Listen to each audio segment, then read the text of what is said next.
Welcome to the AUANews Inside Tract podcast, an official podcast of the American Urological Association. Thanks for listening. For more episodes of this podcast, visit www.auanet.org/podcast.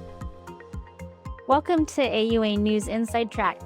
I'm Kathleen Kobashi, and I'm thrilled to be joining you as the incoming editor of Urology Practice. And I'm Gina Badalato, the new associate editor. We're excited to co-host this episode and share a little bit about what's ahead for the journal. Today, we'll talk about our vision for Urology Practice and how we plan to build on its strong foundation and the ways we hope to engage you, our readers and contributors. So, Dr. Badalato, tell us a little bit about your journey in urology and what led you to become associate editor of Urology Practice. Yeah, I think that's a great question. I became involved because I was interested in education. And I remember distinctly having a meeting with Jay Rahman, who was the chair of education at the time, about needing kind of a landing zone for papers in education. And it's a great lesson in life because nothing came of that meeting for months or even, I think, years. And then I think he remembered that at some point. And I became involved when the specialty section opened up and there was a focus on education that became available, and just really grateful and motivated to work with you as my associate editor. I learned so much, and with our outgoing editor-in-chief, Steve Jones. So so it was a great journey. I think also just being involved in some of the med ed literature at that and being an experienced writer and reviewer gave me a really valuable perspective to come in as a reviewer and ultimately an editor. So Dr. Kobashi, you've had an incredible career. We could probably focus this entire podcast on that. What inspired you to take on the role of editor-in-chief? Well, this has been, kind of a journey, a big learning journey for me, to be honest with you. So like you, I sort of got into the section editor role early on when Dr. Olson was launching this journal. And conceptually, he was looking for a journal that would sort of fill this void of, practical information, which we'll talk about a little bit more later in this podcast. But so I came on as section editor without that much experience, to be honest with you. I was a reviewer, but hadn't been on an editorial board at that level. So it was a big constant learning every day.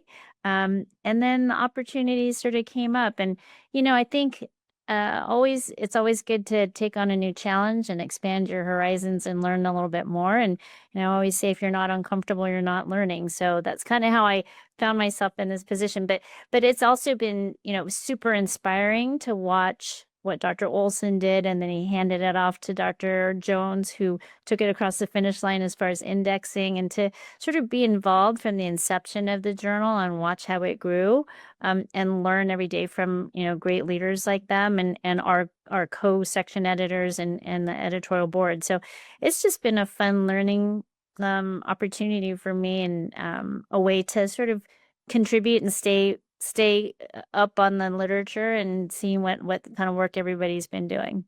It's amazing that you've seen that entire trajectory. I think it's called the little engine that could, because it went from that idea to ultimately becoming indexed and now being one of the main AUA journals.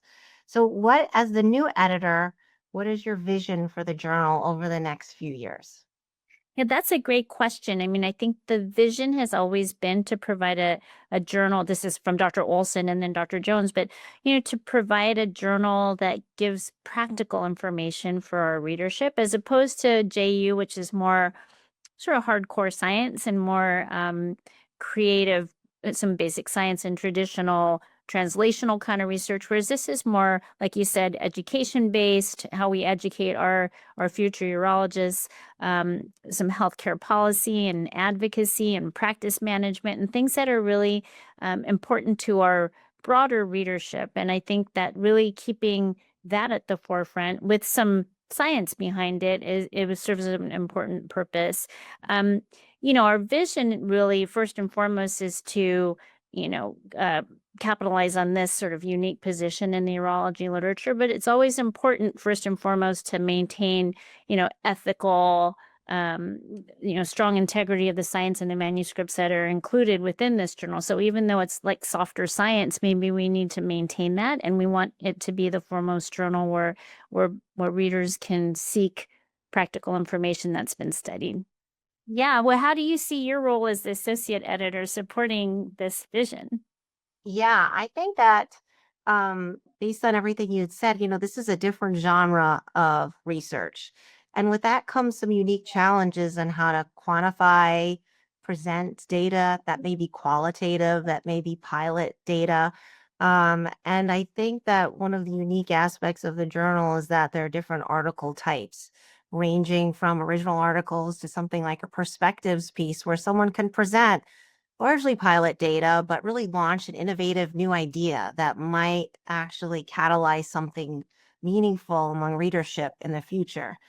And I see my role as kind of supporting those great kernels of thought that are coming our way.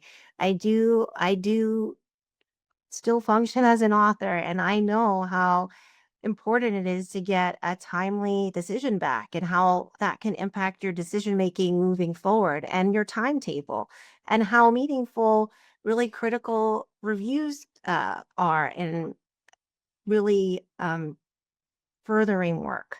So whenever I review something, or we'll encourage our whole team to, is really to give timely, very thoughtful feedback. Even if nothing comes, there's not a landing zone in urology practice, we hope to give everyone that submits um, some insight as to what we were looking for, or how that they could strengthen their work. And the whole review process is really thoughtful and geared towards and sensitive and respectful to the time and attention that the authors put, because we really do value people coming to urology I would say, practice.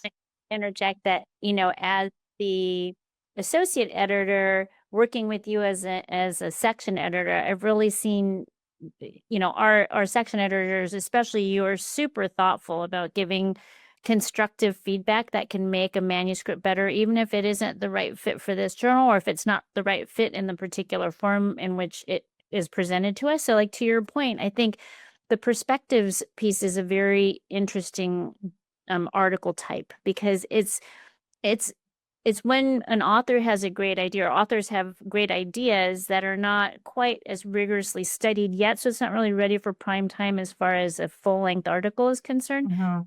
But it is a perspective, right? It's a perspective that probably we should start having a discussion and some dialogue around, so it's an opportunity for these new topics that aren't quite studied with the scientific rigor just yet, but are important to introduce as things that we should be thinking about. So that Perspectives is a shorter length article that can put that concept out there as a sort of a pilot study, like you're saying. And I found that to be very intriguing and really makes you think out of the box, because previously we would have to wait until it was completely studied before you could even put it out there. And probably we've missed a lot of opportunities over the years to have some interesting dialogue that it would have been a catalyst to get it to, everybody's eyes sooner. So yeah, that's. Yeah, for sure. And that kind of ties in with my next question as to what types of articles or topics you think will resonate mostly with readers going further, going into the future. Yeah, no, I mean, I think so. First and foremost, to your point, we really want to hear from our readership if there are article types or domains that we haven't thought of yet. As AI comes on board and things come on board that are still very futuristic, well, or coming faster than we like, but I mean that are still futuristic and still need to be studied.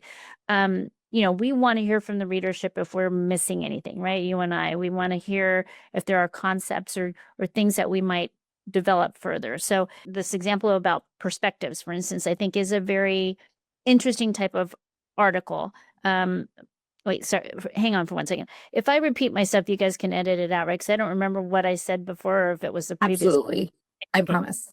Okay.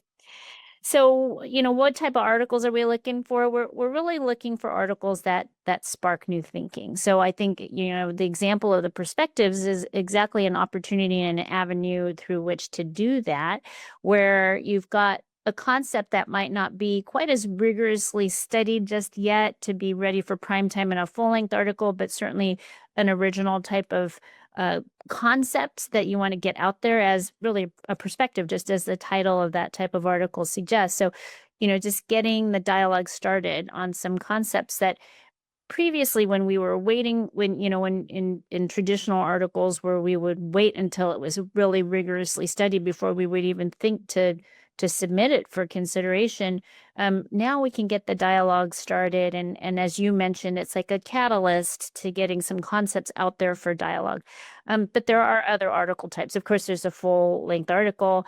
There are, letters to the editor and research letters, which I think are also very interesting, hopefully, to the readership, because it's really a dialogue between authors and people who might be considering work in those domains, and it creates an opportunity or a format through which people can have some, sort of back and forth kind of dialogue and spark each other's thinking and ideas. So what we Yeah. are looking for, as much as we did earlier on when we were a younger journal, is, survey type articles, unless it's really rigorous and very unique and interesting. We're not really looking for survey based articles. We're not really looking for trend articles, although some of those might be interesting as well. So I don't want to say that black and white, but we are looking for a little more rigor than that around the methods, the methodology. But what do you think? How do you plan to keep urology practice relevant and engaging to the clinicians in research? Yeah, I completely agree. I think that if I had one advice, is just for any author looking to submit, is just to read the author guidelines in detail, because it outlines everything you just said, Dr. Kobashi, about criteria for considering survey data and what the different genres are. And so you can actually tailor your piece based on those sections, and it just makes the review process that much faster. Exactly what you said before is that this is different than the Journal of Urology. This is for clinical urologists to answer everyday questions about the challenges we face in educating the next generation, maintaining our certification, getting through the day, evaluating patients, being efficient in our work, being sensitive to costs, understanding public policy. We want articles where someone kind of picks up the journals like, oh my God, this person understands my pain. This person is addressing a question or a challenge that really affects me. Um, and I think that starts with a really good question, as you're saying. It's not that we've observed these trends or we've seen this. It's, I'm answering this question from the perspective of somebody who does this day in and day out. It's impacting me, and I want to help all of you because I think it can help us be better at delivering care, or, you know, being the best urologist that we can be. Yeah, So, no, I you 100%. yeah. And to that point, though, I mean, we all have our different roads, a lot in common and a lot of different experiences. So I hope that the readership will keep us informed about if there are things that we're not hitting that they would like to see. So, as things like AI come down the road and start to impact us in ways yet unknown, if that's a topic they want to see, or if there's an article type, if there's something we just haven't thought of yet, we, would like to engage the readership to, let us know about that. And so that we can put things in to urology practice that are relevant and important and impactful to people. Sure. Well, what advice would you give to someone who wants to publish in urology practice? I think you made some excellent points, Gina. I think really you have to have a good question. So as you're going through your day, if you've got a rock in your shoe that you run into every day and you think, well, boy, I wonder if I could change this in my flow, or this in the way that, my practice is running on a day-to-day basis, or, I have this question about health policy or whatever. I mean, but ask a question and seek to answer it, because if you've got that question, someone else does too. So I do want to circle back to your saying, you don't want to just say, okay, we've seen this trend in the use of this type of technique to treat BPH or whatever, unless it's relevant, unless it's answering a question. So I think that that's the main thing to think about, but do submit. I mean, especially for, well, not just for our young authors, but I mean, I think it's really, we are we are dedicated to making sure that it's a good experience for our authors and our contributors. So to the best of our ability, we will provide some commentary also and some direction, even if it's not an article that necessarily fits in our vision or it fits the mission of this journal. Sometimes it's just better fit for subspecialty journal or something like that. We really want to encourage the readers to continue, and the contributors to continue submitting. The other thing is that this is part of a cascade, right? So the Voice of Urology, the AUA calls it, has been a very purposeful strategy, and it really connects all of the urology publications, the AUA publications, which means the Journal of Urology, Urology Practice, JU Open Plus, and the AUA News. They're all sort of connected to each other because they've got different readerships and different visions, but sometimes one is more appropriate for a different publication, and we try to keep it in the family because we want to see everybody's perspectives get out there. I think that's a good point, that the cascade exists. So if it's not appropriate for one journal, we can always pivot to another, and it's so nice to have kind of that cushion to help support people. So what do you think, what trends in urology do you think will shape, the content in the coming years? I think you hit on the AI and the impact that will have not only in, patient education, the delivery of care, a lot of our studying, exam prep, a lot of our newer submissions are highlighting the power and the challenges of AI. So that is definitely a popular topic. As we develop new clinical guidelines, the AUA has put forth a lot of new clinical guidelines. We do have articles asking questions about that, applying that into their practice. And as you said, I think that one of the things that is great about this journal and our approach to it is that we are always looking to get better. I think that if you want to work in an environment where you want to keep things exactly the same, you'll never grow and get better. And I think that hopefully we can foster a relationship with our readership where people reach out to us about trends and topics that we can help support going forward. And I think that's already inspired a lot of even the types of sections we have thus far. The perspective section was something that our readership helped us develop. So I want readers to know that this is a journal where they can feel empowered to kind of help us set the tone for what's highlighted. How do you see technology and digital platforms changing the way that we share our research? Well, that's already happening to a large degree. We've really, this next upcoming edition or issue of Urology Practice is actually completely online now. So we've gone away from the paper, in spite of old people like me, where you're so used to having the paper in front of you. But I think we're getting more, first of all, environmentally conscious. That's one thing. And that's, a cost savings also, of course. But I think, the information travels faster, right? We're really seeing, and we've seen it. That's not unique to Urology Practice or anything in the AUA, but we definitely are sharing things at a more rapid, more efficient pace.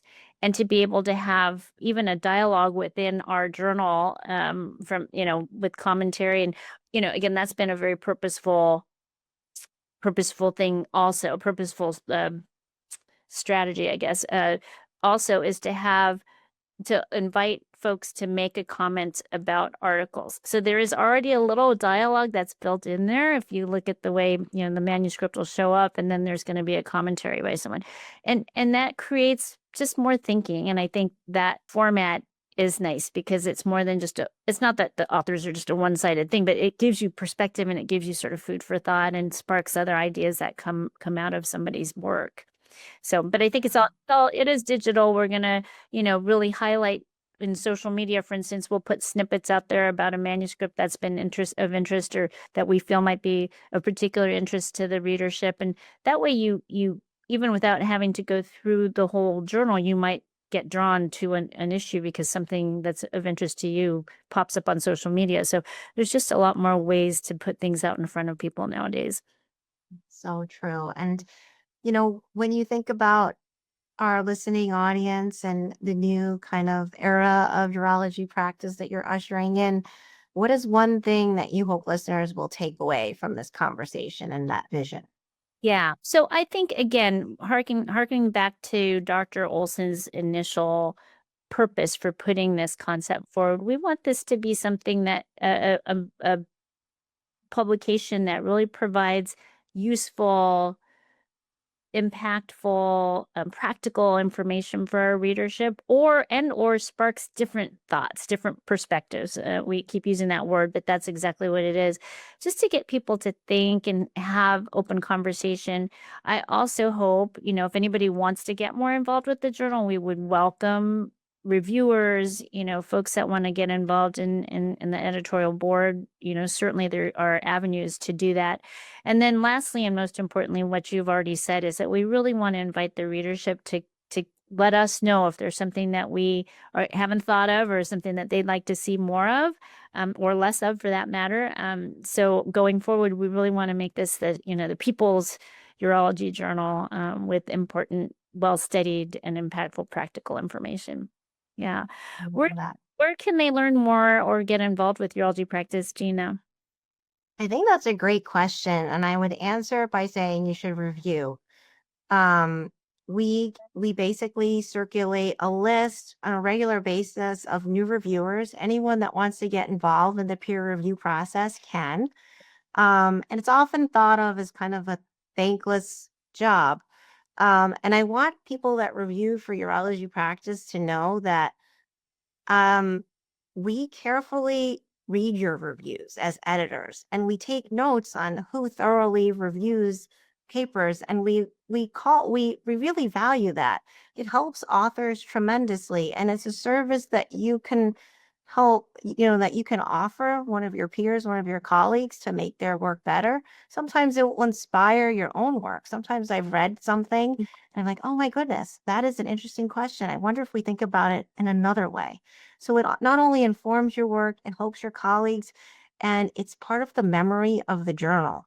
And so when new opportunities open up to contribute to the journal, I think that's how kind of you get your foot into the door, by being that volunteer, being that good colleague, and being someone that really learns how to write high quality manuscripts because you've been critical of somebody else's. So while it may seem thankless with your first submission, all of this adds up, and it is noticed, and it is truly valued, and I want people to really know that. Well, thank you for joining us, everyone in our listening audience, for this conversation about the future of urology practice. We're excited about what's ahead, and we're really grateful to have such an engaged community of readers and contributors such as yourself who are listening to this. Yeah, we hope you'll continue to explore the journal along with us and submit your work, share your ideas with us. Together, we can keep advancing urologic care and education. And for more information or get involved, visit AUAjournals.org and check out Urology Practice. This has been an AUANews Inside Tract podcast. Thanks for listening. For more episodes of this podcast, visit www.auanet.org/podcast.